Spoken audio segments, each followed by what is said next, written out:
Phileas Fogg avait quitté sa maison de Savile Row à 11h30, et, après avoir placé 575 fois son pied droit devant son pied gauche et 576 fois son pied gauche devant son pied droit, il arriva au Reform Club, vaste édifice, élevé dans Pall Mall, qui n'a pas coûté moins de 3 millions à bâtir.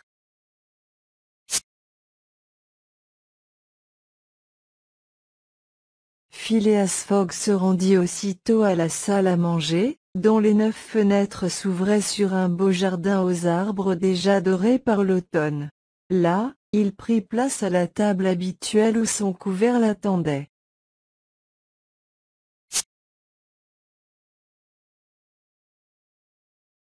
Son déjeuner se composait d'un hors-d'œuvre, d'un poisson bouilli relevé d'une Reading sauce de premier choix, d'un roast beef écarlate agrémenté de condiments mushroom, d'un gâteau farci de tiges de rhubarbe et de groseilles vertes, d'un morceau de Chester, le tout arrosé de quelques tasses de cet excellent thé, spécialement recueilli pour l'office du Reform Club.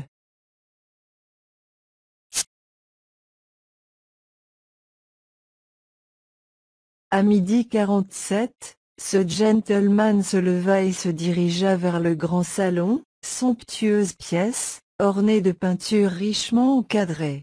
Là, un domestique lui remit le Times non coupé, dont Phileas Fogg opéra le laborieux dépliage avec une sûreté de main qui dénotait une grande habitude de cette difficile opération.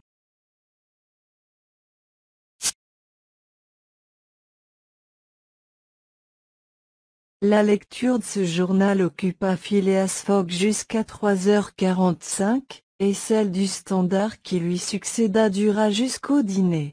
Ce repas s'accomplit dans les mêmes conditions que le déjeuner, avec adjonction de Royal British Sauce.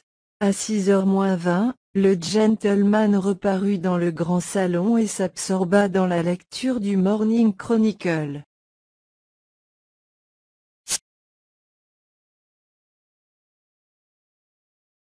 Une demi-heure plus tard, divers membres du Reform Club faisaient leur entrée et s'approchaient de la cheminée, où brûlait un feu de houille. C'étaient les partenaires habituels de Mr. Phileas Fogg, comme lui enragé joueur de whist.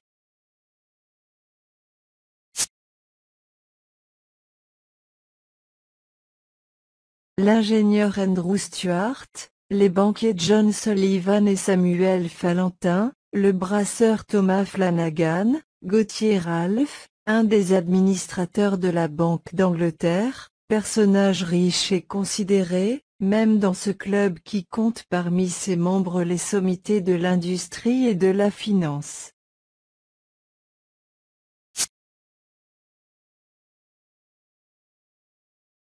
Eh bien, Ralph, demanda Thomas Flanagan, où en est cette affaire de vol?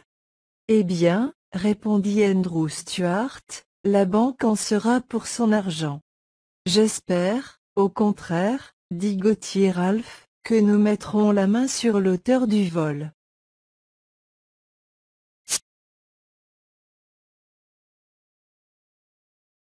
Des inspecteurs de police, gens fort habiles, ont été envoyés en Amérique et en Europe, dans tous les principaux ports d'embarquement et de débarquement, et il sera difficile à ce monsieur de leur échapper.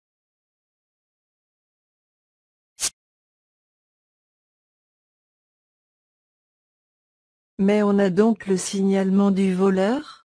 Demanda Andrew Stuart. D'abord, ce n'est pas un voleur, répondit sérieusement Gauthier Ralph. Comment, ce n'est pas un voleur, cet individu qui a soustrait 55 000 livres en banknotes? Non, répondit Gauthier Ralph. C'est donc un industriel? Dit John Sullivan. Le Morning Chronicle assure que c'est un gentleman.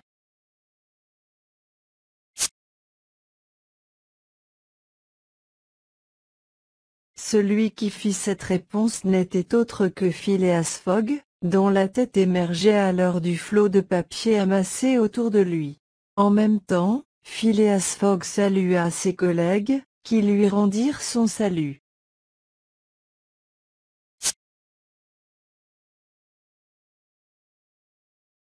Le fait dont il était question, que les divers journaux du Royaume-Uni discutaient avec ardeur, s'était accompli 3 jours auparavant, le 29 septembre. Une liasse de banknotes, formant l'énorme somme de 55 000 livres, avait été prise sur la tablette du caissier principal de la Banque d'Angleterre.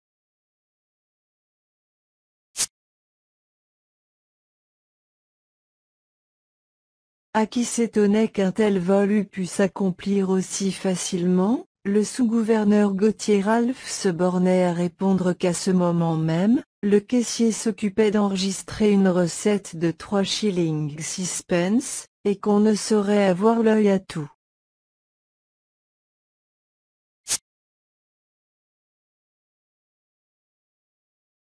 Mais il convient de faire observer ici ce qui rend le fait plus explicable que cet admirable établissement de Bank of England paraît se soucier extrêmement de la dignité du public. Point de garde, point d'invalide, point de grillage. L'or, l'argent, les billets sont exposés librement et pour ainsi dire à la merci du premier venu. On ne saurait mettre en suspicion l'honorabilité d'un passant quelconque.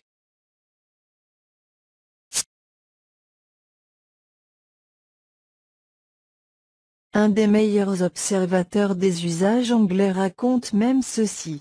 Dans une des salles de la banque où il se trouvait un jour, il eut la curiosité de voir de plus près un lingot d'or pesant 7 à 8 livres, qui se trouvait à exposer sur la tablette du caissier.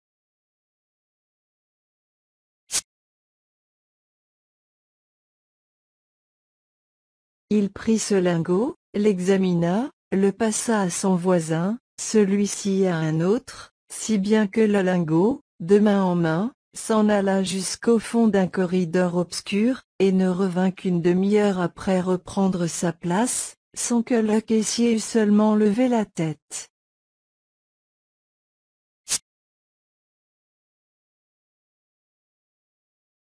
Mais, le 29 septembre, les choses ne se passèrent pas tout à fait ainsi. La liasse de banknotes ne revint pas, et quand la magnifique horloge, posée au-dessus du drawing office, sonna à 5 heures la fermeture des bureaux, la Banque d'Angleterre n'avait plus qu'à passer 55 000 livres par le compte de profits et pertes.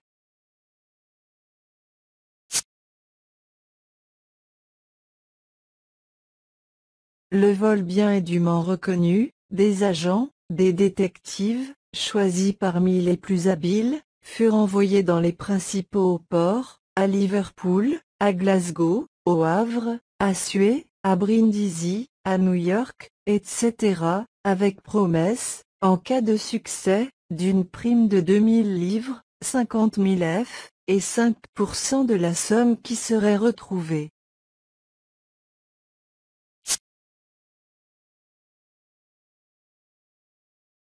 En attendant les renseignements que devait fournir l'enquête immédiatement commencée, ces inspecteurs avaient pour mission d'observer scrupuleusement tous les voyageurs en arrivée ou en partance.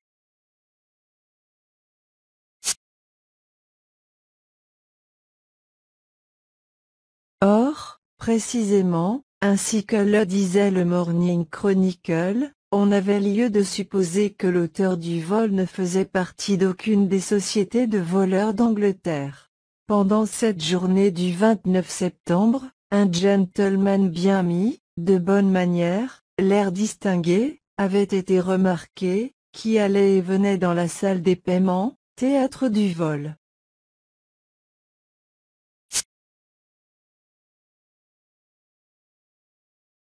L'enquête avait permis de refaire assez exactement le signalement de ce gentleman, signalement qui fut aussitôt adressé à tous les détectives du Royaume-Uni et du continent. Quelques bons esprits et Gauthier Ralph étaient du nombre se croyaient donc fondés à espérer que le voleur n'échapperait pas.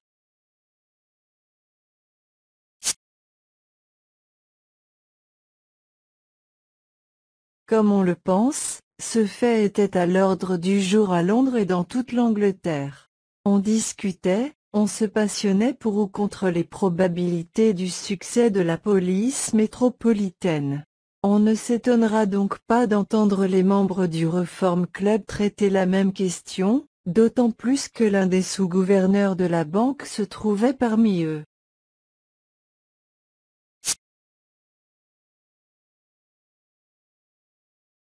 L'honorable Gauthier Ralph ne voulait pas douter du résultat des recherches, estimant que la prime offerte devrait singulièrement aiguiser le zèle et l'intelligence des agents. Mais son collègue, Andrew Stuart, était loin de partager cette confiance.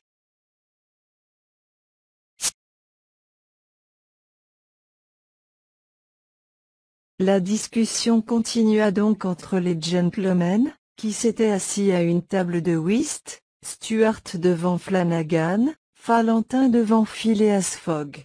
Pendant le jeu, les joueurs ne parlaient pas, mais entre les robres, la conversation interrompue prenait de plus belle.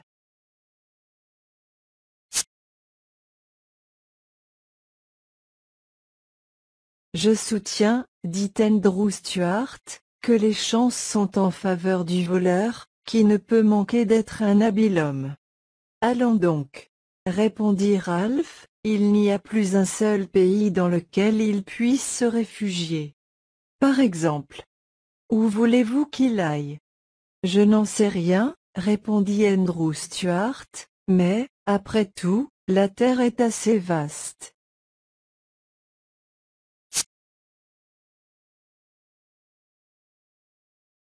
Elle l'était autrefois, dit à mi-voix Phileas Fogg. Puis, à vous de couper, monsieur, ajouta-t-il en présentant les cartes à Thomas Flanagan. La discussion fut suspendue pendant le robre.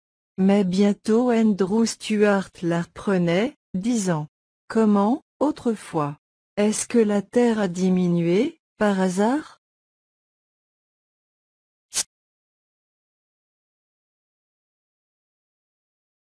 Sans doute, répondit Gauthier Ralph. Je suis de l'avis de Mr. Fogg. La terre a diminué, puisqu'on la parcourt maintenant 10 fois plus vite qu'il y a 100 ans. Et c'est ce qui, dans le cas dont nous nous occupons, rendra les recherches plus rapides. Et rendra plus facile aussi la fuite du voleur. À vous de jouer, monsieur Stuart, dit Phileas Fogg.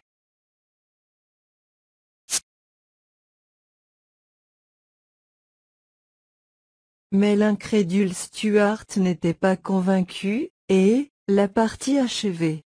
Il faut avouer, monsieur Ralph, reprit-il, que vous avez trouvé là une manière plaisante de dire que la terre a diminué. Ainsi parce qu'on en fait maintenant le tour en 3 mois. En 80 jours seulement, dit Phileas Fogg.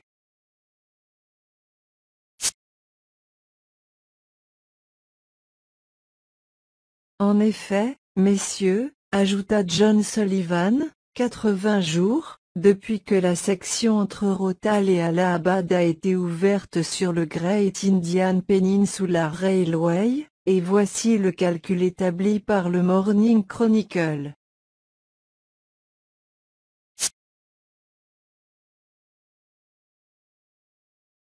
De Londres à Suez par le Mont-Cenis et Brindisi, Railways et paquebots. 7 jours. De Suez à Bombay, paquebot. 13 jours. De Bombay à Calcutta, Railway. 3 jours. De Calcutta à Hong Kong, Chine, paquebot. 13 jours.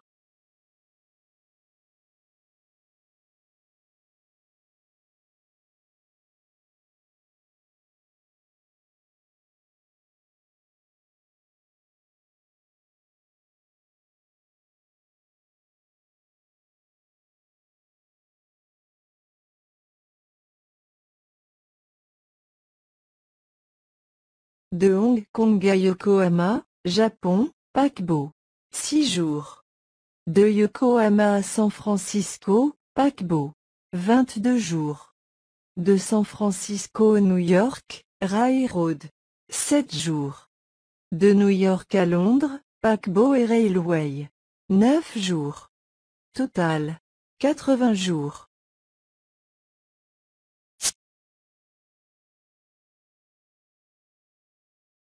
Oui, 80 jours, s'écria Andrew Stuart, qui par inattention, coupa une carte maîtresse, mais non comprit le mauvais temps, les vents contraires, les naufrages, les déraillements, etc.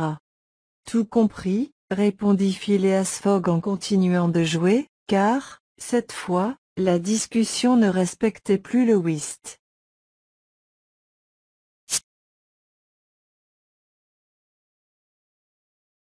Même si les hindous ou les indiens enlèvent les rails, s'écria Andrew Stuart, s'ils arrêtent les trains, pillent les fourgons, scalpent les voyageurs. Tout compris, répondit Phileas Fogg, qui, abattant son jeu, ajouta. 2 à tout mettre.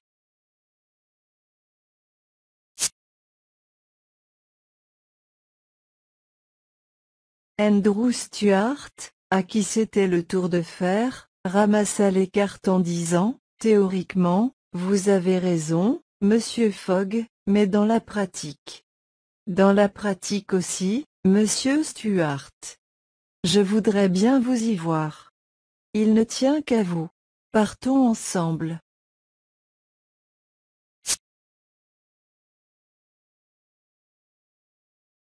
Le ciel m'en préserve, s'écria Stuart, mais je parierais bien 4000 livres, 100 000 F, qu'un tel voyage, fait dans ces conditions, est impossible. Très possible, au contraire, répondit Mr. Fogg. Eh bien, faites-le donc. Le tour du monde en 80 jours? Oui.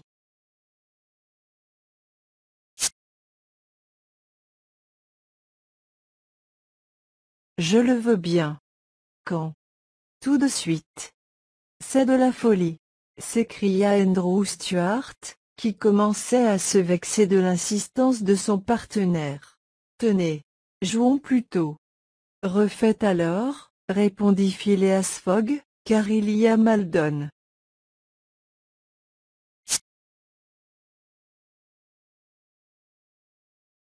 Andrew Stuart reprit les cartes d'une main fébrile.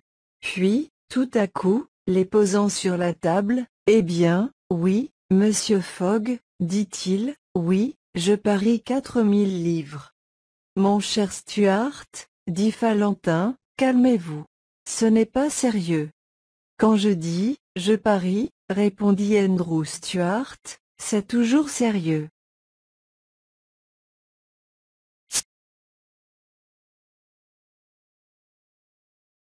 Soit, dit Mr. Fogg. Puis, se tournant vers ses collègues, j'ai 20 000 livres, 500 000 F, déposés chez Baring Frères. Je les risquerai volontiers. 20 000 livres, s'écria John Sullivan. 20 000 livres qu'un retard imprévu peut vous faire perdre.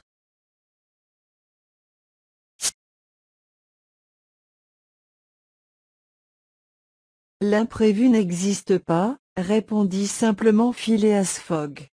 Mais, monsieur Fogg, ce laps de 80 jours n'est calculé que comme un minimum de temps. Un minimum bien employé suffit à tout. Mais pour ne pas le dépasser, il faut sauter mathématiquement des railways dans les paquebots, et des paquebots dans les chemins de fer.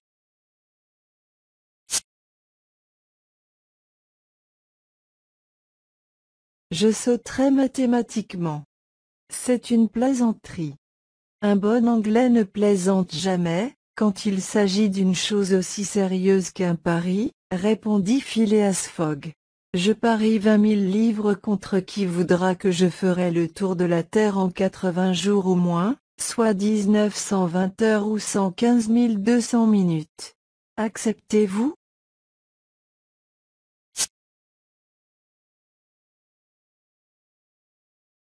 Nous acceptons, répondirent messieurs Stuart, Fallentin, Sullivan, Flanagan et Ralph, après s'être entendus. Bien, dit Mr. Fogg. Le train de Douvres part à 8h45. Je le prendrai. Ce soir même? demanda Stuart.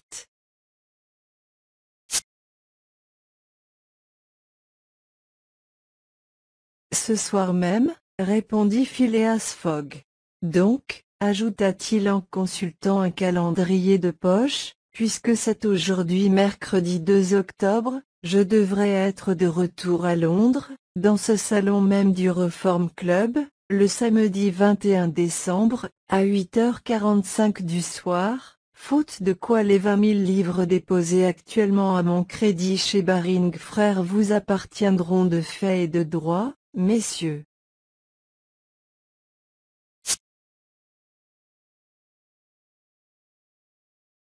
Voici un chèque de pareille somme.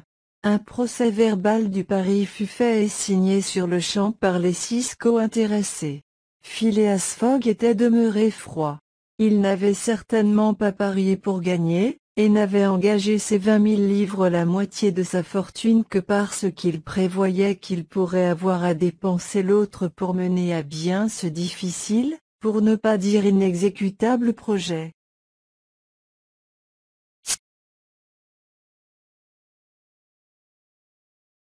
Quant à ses adversaires, eux, ils paraissaient émus, non pas à cause de la valeur de l'enjeu, mais parce qu'ils se faisaient une sorte de scrupule de lutter dans ces conditions. 7 heures sonnaient alors. On offrit à Mr. Fogg de suspendre le whist afin qu'il pût faire ses préparatifs de départ.